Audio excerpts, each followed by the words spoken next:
My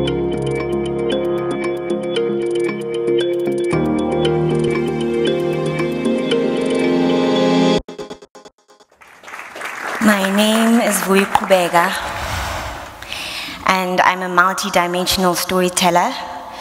I'm a traditional healer. I'm a sangoma, and that means ngiza ngengoma. I come with a song. I'm also an artist and creator.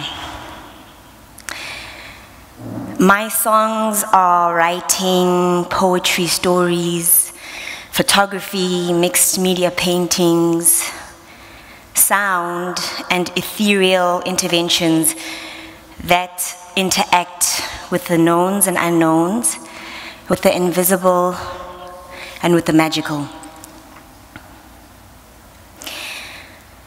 Our stories reach in for the sacred. They create space, safe spaces for conversation, for experiencing ourselves, and bringing out the parts of ourselves that we put away, that we are ashamed of, that we hide. Our intention with the work is that those that come into contact with it, perhaps a spark, a flame is sparked, and that you may have the courage to take the inward journey into yourself.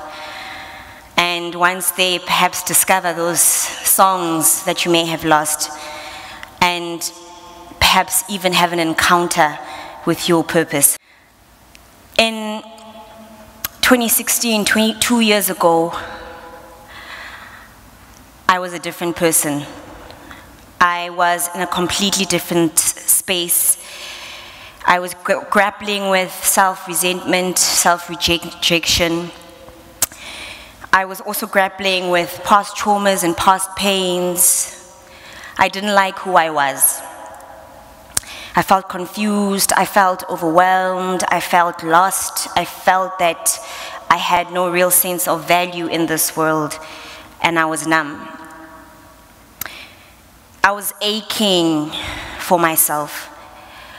I was aching for my purpose, and I was aching for my song.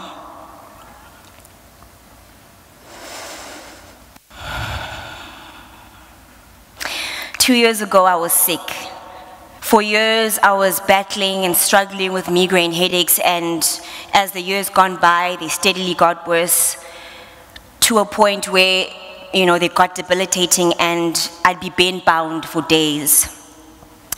And with migraines came depression, came fatigue, and because of all the medication that I was taking to manage the pain, constipation also came around, and that started its own war. I was losing a sense of who I was. I lost my vitality. My energy was gone. But I forced through life, I smiled through it as we do. And at the time, I was working for a dream job, so everything should have been fine, is what I told myself.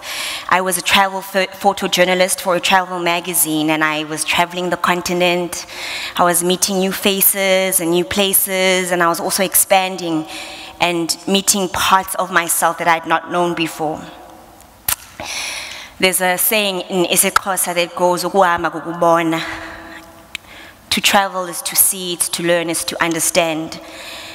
And I couldn't reconcile with myself why I was still sick, why I was still depressed and so unhappy.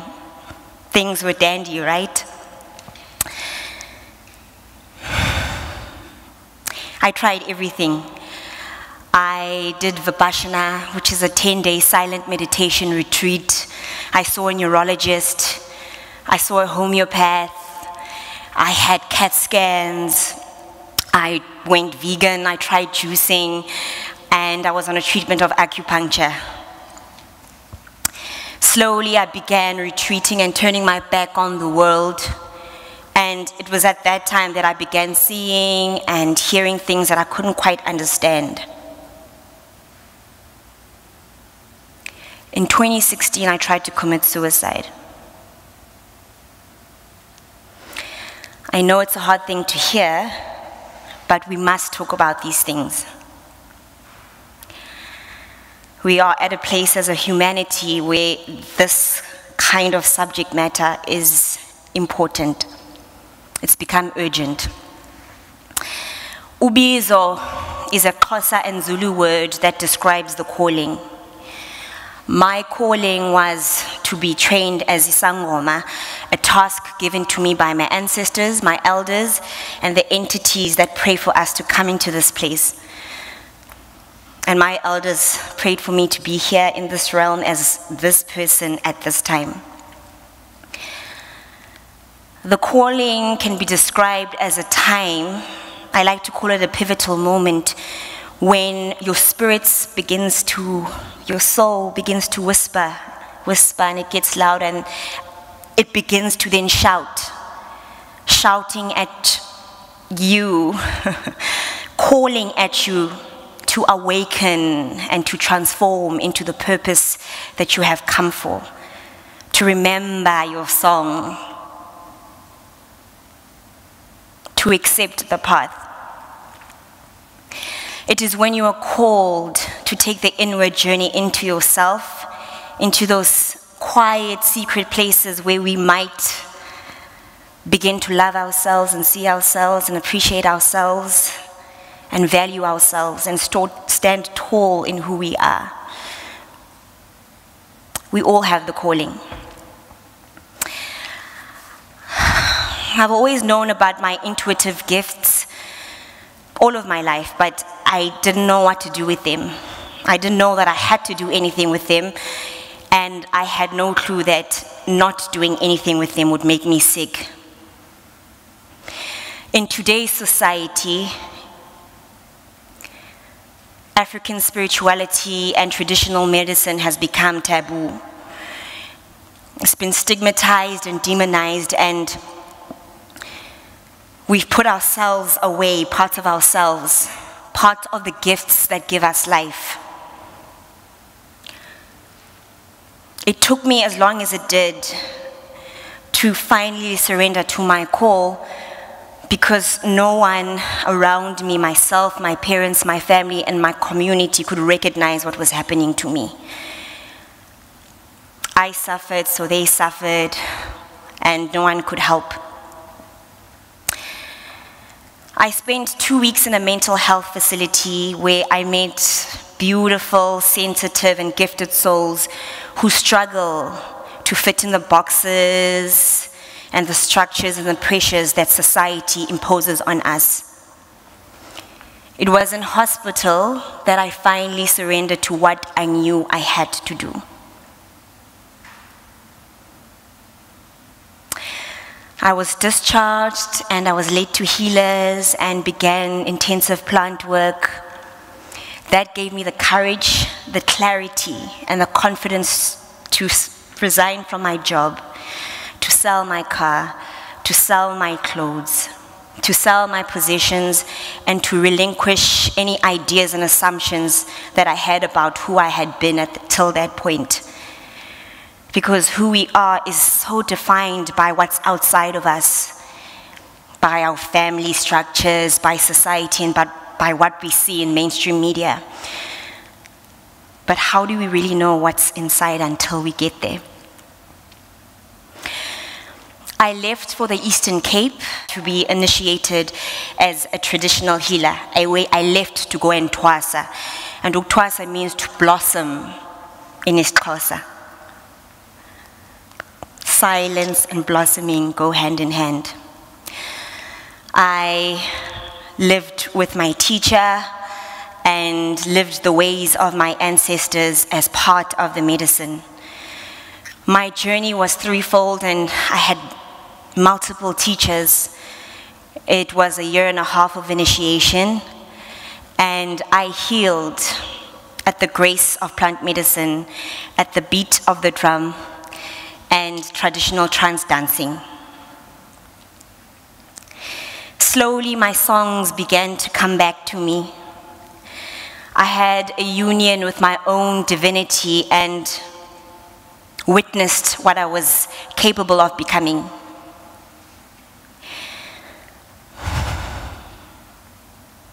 That quiet place inside. That's where all the songs come from. That's where all the poetry comes from. That's where all the sound comes from. That's where all the painting comes from.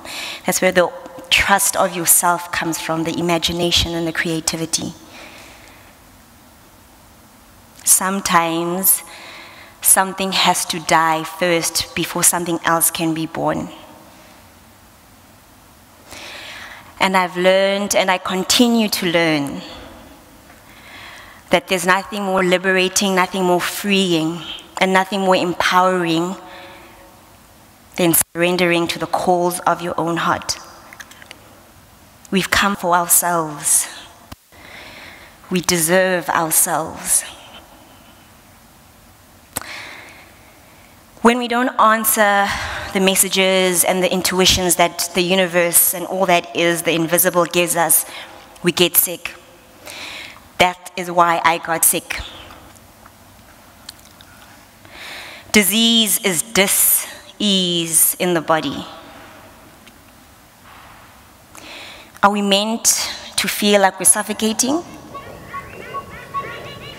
Are we meant to feel lost and confused and a sense of self-loathing? Are we meant to reject ourselves like we do?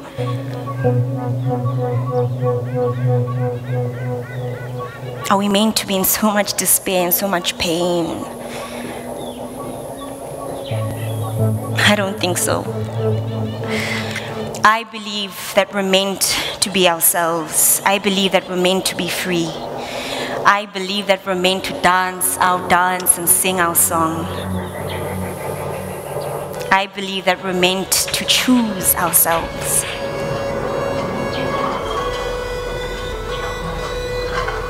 When you have the courage to surrender to the calls of your own heart, and you have the audacity to dance your dance and listen to the intuitions that the universe gives us periodically, your heart, your soul, and the universe rise up to support and to hold you and to manifest anything that you desire. Surrendering takes you by the hand and leads you to your songs.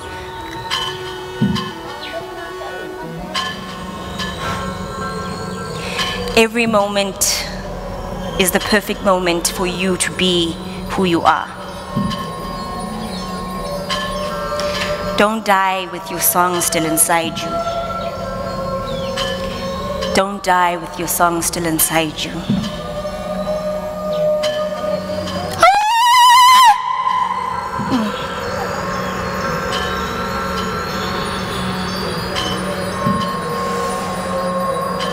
My body is the memory that moves inside my flesh. My emotions and antithesis, touching timelessness. The body moves and bends itself, reaching for prophetic homes in service of the healing, the incumbent sacrifice. A flame lynching through distortions, hearts oiled with crude.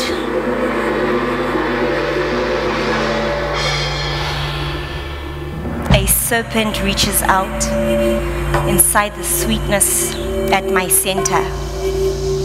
It tosses, it moans. I fall into her scales. Don't die with your song still inside you. Tamako. Ashe, namaste, inshallah.